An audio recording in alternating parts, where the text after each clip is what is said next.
The 2021 NBA draft class is already proving to be one of the deepest and most talented draft classes of all time. It's very early on and definitely too early to assess these 6 young players, but I want to recap how the season went for each of them. With many rookies in this class playing like seasoned NBA vets and contributing to winning teams, it looks like most of the top draft picks will live up to their potential. However, I think there is one player that has and will stand out as possibly the best player in the 2021 draft class down the road. That is Jonathan Kuminga. Now, I get it. Most of the rookies drafted before Kuminga had better seasons, but when you consider that prior to 2020, Kuminga was projected to possibly be the number 1 pick, and consider the playing time and experience he got for a Warriors team in the NBA Finals, I think the 6 teams that passed on Kuminga might regret it down the road.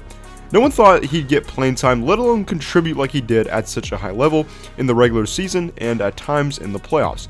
So let's look at how the 6 players drafted before Jonathan Kuminga performed relative to their expectations and compare that to Kuminga's rookie season where he surpassed all expectations.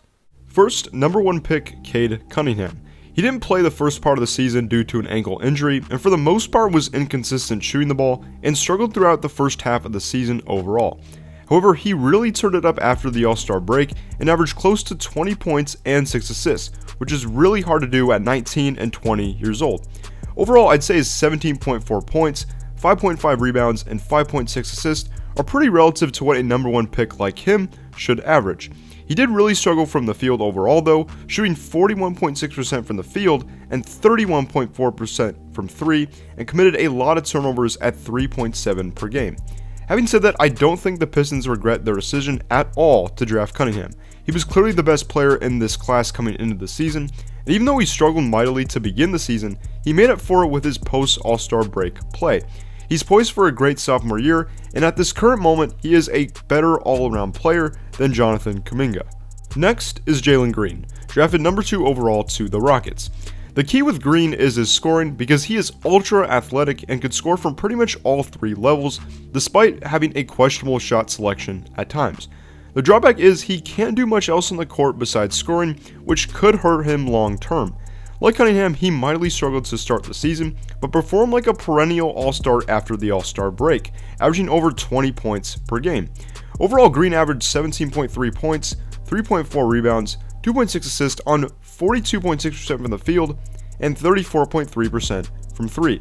Slightly better than Cunningham from an efficiency standpoint, but like I said, he didn't do much else on the court. Green also had one of the lowest plus-minuses for a rookie and did not have a winning impact when he was out there, as he was a minus 7.7. I do think he has potential to be an elite scorer, but he's a bit inefficient right now and needs to work on his playmaking and defense. I can see the Rockets regretting passing on Kuminga down the road, as Kuminga in my opinion is more athletic and efficient than Green and also has better potential as a two-way player. Right now I think the Rockets are happy with their decision though because Green played so well after the All-Star break, but I wouldn't be surprised if Kuminga is the better player 5 years from now. Next is Evan Mobley, 3rd overall. I could go on and on about Mobley because he is so versatile with his shot blocking, mobility, handles, shooting touch, and size, which allows him to play both the 4 and the 5. I think he will probably be competing with Kuminga and Cunningham for the best player in this class down the road, as I think Mobley will be the next Anthony Davis from a production standpoint.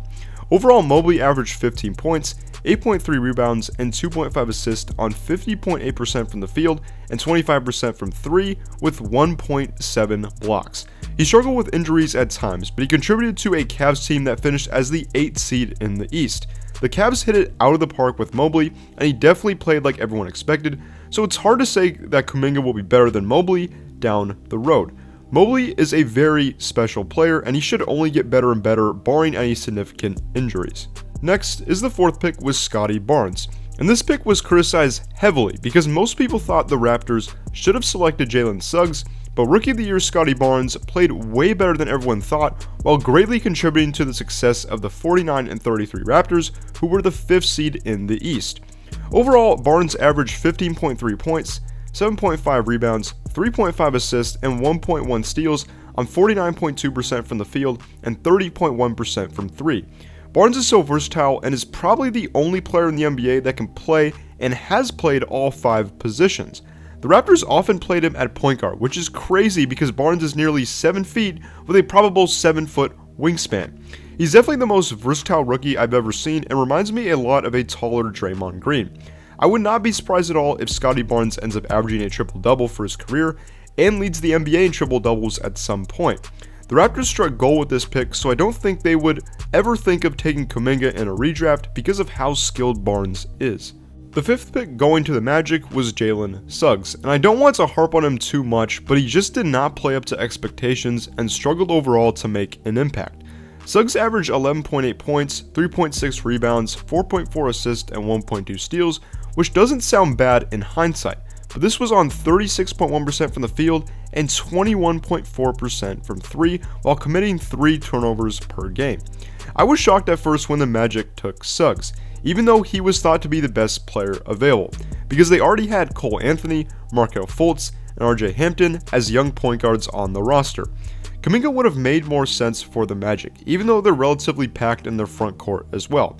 Suggs' draftmate Franz Wagner greatly outperformed him, but I would not give up on Suggs just yet. Point guard is the toughest position to learn for rookies, and his minutes were inconsistent, having to often share the court with 2 other point guards. Kuminga is the better player right now, so I do think the Magic might regret passing on him down the road. It might be too early to tell because Suggs has so many athletic gifts and scoring abilities to be a great NBA point guard, but I would have to have the Magic taking Kuminga in a future redraft at the current moment. In the 6th pick, Josh Giddy. The Thunder were criticized immensely for taking Giddy, but I always thought the Thunder made the perfect decision selecting him. Finding a young guy with size, playmaking, and the basketball IQ that Giddy has is very hard to do, and if you have the opportunity to select someone like Giddy, you don't pass that up. On the season, Giddy averaged 12.4 points, 7.8 rebounds, 6.4 assists, and 0.9 steals on 41.9% from the field and 26.3% from 3. He can already do everything on the court at an elite level, but he struggles with his shooting and defense on top of staying healthy. Those things could be big red flags down the road, but Giddy should be a triple-double machine in the coming years and have a huge impact on winning. He's a lot like Scottie Barnes with his versatility, but the defense will need to improve. The Thunder will probably not regret taking Giddy over Kuminga, but I think Kuminga would be a better fit next to Shai Gilgeous-Alexander because Kuminga doesn't need the ball as much in his hands like Giddy does. If Giddy can't stay healthy or improve his shooting, the Thunder might regret passing on Kuminga, but Giddy definitely has some once-in-a-generation talent with his size and basketball IQ. Compared to all the rookies drafted before him, Kuminga averaged 9.3 points and 3.3 rebounds while playing only 17 minutes per game while shooting 51.3% from the field and 33.6% from 3.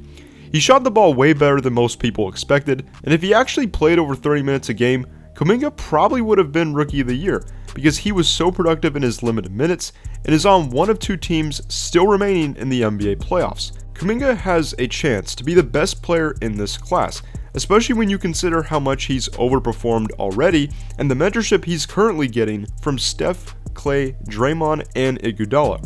Maybe we'll look back and say that Kuminga should have been the number 1 pick, but with Cunningham, Mobley, and Barnes specifically having such impressive rookie seasons, only time will tell of what happens with how good this 2021 draft class becomes. Thank you for watching this breakdown. Hope you guys enjoyed it, and I will see you guys in the next one. Peace out.